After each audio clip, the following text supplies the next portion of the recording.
مرد و زن بچے اور بچیاں بھی سبھی، مرد و زن بچے اور بچیاں بھی سبھی، علم حاصل کرو، علم حاصل کرو۔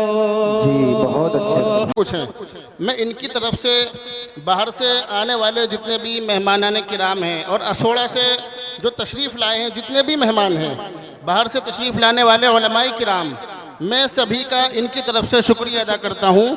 اور ان سے بھی کہوں گا ایک بات اس موقع پر، شاعر کی زبان میں کہوں گا کہ تندیے باد مخالف سے نہ گھبرا اے عقاب، تندیے باد مخالف سے نہ گھبرا اے عقاب، یہ تو چلتی ہے تجھے اونچا اڑانے کے لیے۔ میں ان سے یہ کہوں گا کہ کام تو اتنا بڑا کر رہے ہو کہ گونگوں کو بولنا سکھا رہے ہو، جب کام اتنا بڑا کر رہے ہو تو پریشانیاں بھی بڑی آئیں گی، یہ بات سوچ کے چلیں۔ جس دن آپ نے مدرسہ شروع کیا تھا اور میں کاندھے سے کاندھا ملا کر آپ کے ساتھ کھڑا ہوا تھا، میں نے اسی دن آپ سے یہ کہا تھا کہ آپ کو مدرسہ یہی کرنا ہے اسوڑا کی سرزمین پر۔ اور میں خوشی کے ساتھ بھی کہتا ہوں، اللہ کا شکر ادا کر کے بھی کہتا ہوں، ہر اعتبار سے کہہ رہا ہوں کہ انہوں نے ہماری زبان کی لاج رکھی ہے، اور اسوڑا کو ایک دو نہیں بلکہ 14 وہ نگینے عطا کیے ہیں کہ اگر اب بھی ہم نے ان کی قدر نہیں کی تو یاد رکھو قیامت کے دن ہمارا ہاتھ، ہمارا گریبان ہوگا اور ان کا ہاتھ ہوگا۔ اگر ہم نے اب بھی ان کا ساتھ نہیں دیا تو یاد رکھو اللہ کی عدالت میں ہم مجرم ہوں گے، کیونکہ ہم اگر مخالفت کر رہے ہیں تو ان کی نہیں بلکہ مذہب اسلام کی کر رہے ہیں، سمجھ لو میری بات۔ کیونکہ دین یا علماء کی مخالفت کرنا یا ان کے خلاف بولنے کا مطلب ہے کہ آپ مذہب اسلام پر انگلیاں اٹھا رہے ہو، اور اگر آپ ایسا کر رہے ہو تو اللہ کی عدالت میں آپ مجرم۔ آپ غلط کر دیں گے تو وہ کام صحیح نہیں ہوگا۔ تو فی الحال آپ ایک سبق یاد کر کے اٹھیے، پہلے والا سبق تو یاد ہے، ایک نیا سبق لے لیجئے جو آپ کی زندگی میں بہت کام آئے گا۔ 1 منٹ کا سبق ہے وہ، عبادت کا قبلہ اللہ، عبادت کا قبلہ اللہ، ساری عبادتیں اللہ کے لیے، اطاعت کا قبلہ رسول اللہ صلی اللہ علیہ وسلم، ساری اطاعتیں رسول اللہ صلی اللہ علیہ وسلم کے لیے، من یطع الرسول فقد اطاع اللہ۔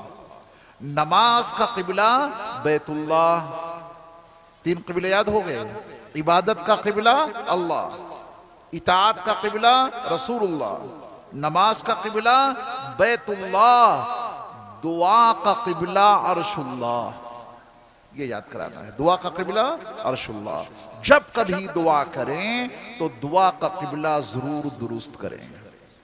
ابو داؤد کی 2 صحیح حدیثیں ہیں، وہ چونکہ سنانے کا تو موقع نہیں ہے۔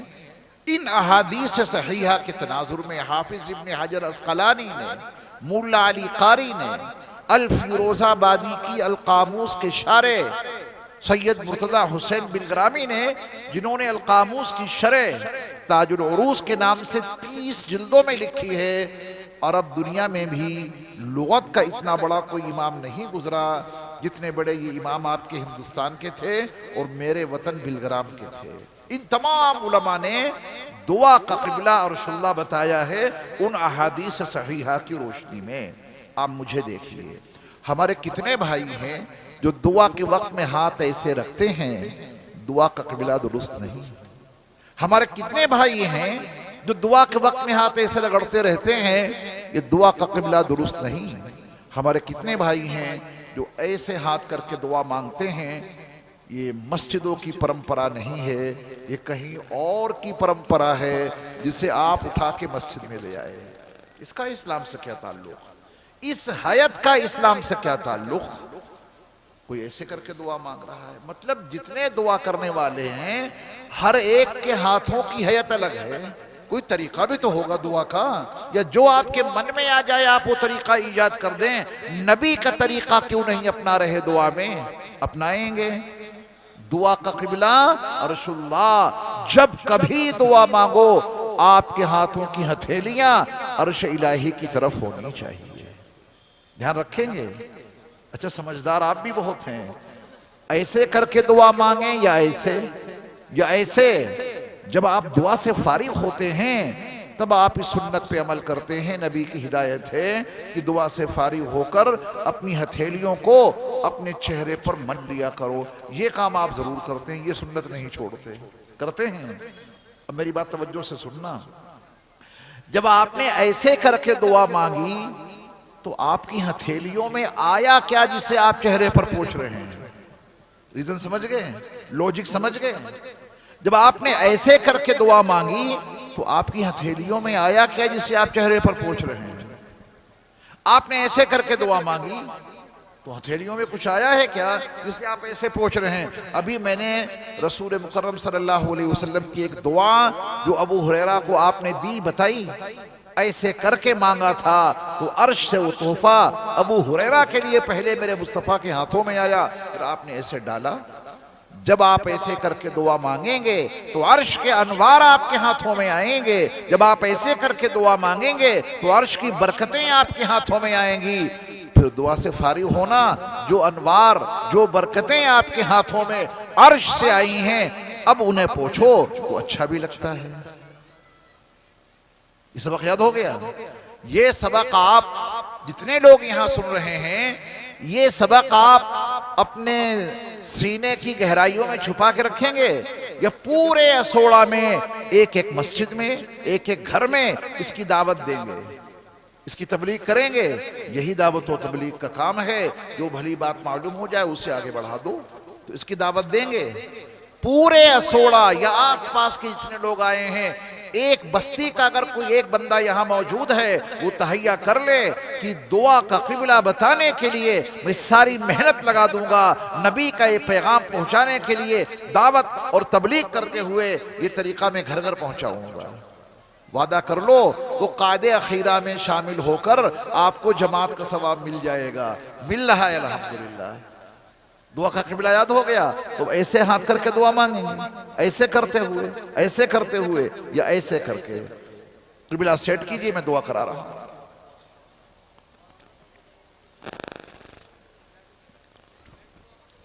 بیٹھ جاؤ بچوں. اور یہ جو طریقہ بتایا ہے مردوں کے لیے بھی یہی, عورتوں کے لیے بھی یہی ہے. الحمدللہ رب العالمین والصلاة والسلام علی سید المرسلین وعلی آلہ واصحابہ اجمعین. یا اللہ ہمارے گناہوں کو معاف فرما دیجئے. یا اللہ ہماری جملہ سیئات کو حسنات سے مبدل فرما دیجئے. یا اللہ ہم سب کے قلوب کو اپنے نور سے منور فرما دیجئے. یا اللہ ہمارے ظاہر کو ہمارے باطن کو پاک اور صاف کر دیجئے. یا اللہ ہم سب کے نفوس کا تزکیہ اور ہم سب کی روحوں کا تصفیہ فرما دیجئے. یا اللہ ہم سب کو اپنے محبوب اور مقبول بندوں میں داخل اور شامل فرما لیجئے. یا اللہ تکمیل بخاری شریف کی اس مجلس میں جتنے احباب موجود ہیں یا اللہ سب کو مغفرت کی بھیک عطا کر دیجئے. یا اللہ ہم سب مغفرت کی بھکاری ہیں, ہم سب کو مغفرت کی بھیک عطا کر دیجئے. یا اللہ ہم سب سے راضی ہو جائیے. پیارے اللہ ہم سب سے راضی ہو جائیے. یا اللہ ہم اس قابل تو نہیں کہ آپ ہم سے راضی ہوں, مگر پھر بھی آپ ہم سے راضی ہو جائیے. یا اللہ آپ نہیں معاف کریں گے تو کون معاف کر سکتا ہے. یا اللہ دن کے اجالوں میں, رات کی تاریکیوں میں, خلوتوں میں, جلوتوں میں, جانے میں انجانے میں جو بھی گناہ ہم سے سرزد ہوئے ہیں یا اللہ ہمارے سارے گناہوں کو معاف کر دیجئے. یا اللہ جو بیمار ہیں ان کو شفا عطا فرمائیے, جو پریشان حال ہیں ان کی پریشانیوں کو دور فرمائیے. یا اللہ جن احباب نے ہم سے دعاؤں کے لیے کہا ہے یا لکھا ہے یا ان کا ہم پر حق ہے یا وہ ہم سے توقع رکھتے ہیں, میرے مولا ان کی تمام جائز مرادوں کو غیب سے پورا فرما دیجئے. یا اللہ یہ دینی ادارہ جو قاری مظہر صاحب کی سرپرستی میں ان کے زیر اہتمام چل رہا ہے, یا اللہ اس ادارے کو خوب ترقیات سے مالا مال کیجئے, اس کی جملہ ضروریات غیب سے پوری فرمائیے. یہ 14 بچیاں جو عالمہ بنی ہیں یا اللہ ان کو ہمیشہ دین کی خدمت کے لیے قبول فرمائیے, خوشیوں بھری زندگی ان کو عطا کیجئے. یا اللہ یہاں کے اساتذہ, یہاں کے محتمم, یہاں کے طلباء و طالبات اور یہاں کے جملہ معاونین کی جان مال عزت آبرو کی حفاظت فرما لیجئے. یا اللہ ہم سب کو ایمان پر خاتمہ نصیب فرمائیے، پوری زندگی قرآن و حدیث سے وابستہ رہنے کی توفیق عطا فرمائیے۔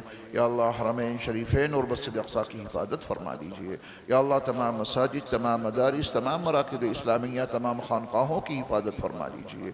یا اللہ جو بے اولاد ہیں ان کو نیک اور صالح اولاد عطا فرمائیے، جو بے نکاح ہیں ان کے لیے غیب سے مناسب جوڑوں کا انتظام کر دیجئے۔ یا اللہ جن کی اولاد نافرمانی پر آمادہ ہے اسے فرما بردار بنا دیجئے، اس نافرمان اولاد کو اس کے والدین کی آنکھوں کا نور، دل کا سرور بنا دیجئے۔ یا اللہ ہمیں تو مانگنا بھی نہیں آتا اور آپ کی بارگاہ میں الفاظ کے استعمال کا طریقہ اور سلیقہ بھی تو نہیں آتا، مگر پیارے اللہ آپ تو عالم الغیوب والشہادہ ہیں، آپ ہماری حاجات کو، ہماری ضروریات کو ہم سے زیادہ جاننے والے ہیں۔ پیارے اللہ ہماری تمام دینی دنیاوی حاجات کو غیب سے پورا فرما دیجئے۔ یا اللہ جو کچھ مانگا ہے وہ بھی عطا فرمائیے، جو مانگنا چاہیے تھا اور نہیں مانگ سکے وہ بھی اپنے کرم سے ہم سب کو مرحمت کر دیجئے۔ یا اللہ ہماری ان تمام دعاؤں کو محض اپنے فضل و کرم سے اپنے محبوب نبی صلی اللہ علیہ وسلم کے صدقے اور طفیل میں قبول و منظور فرما دیجئے۔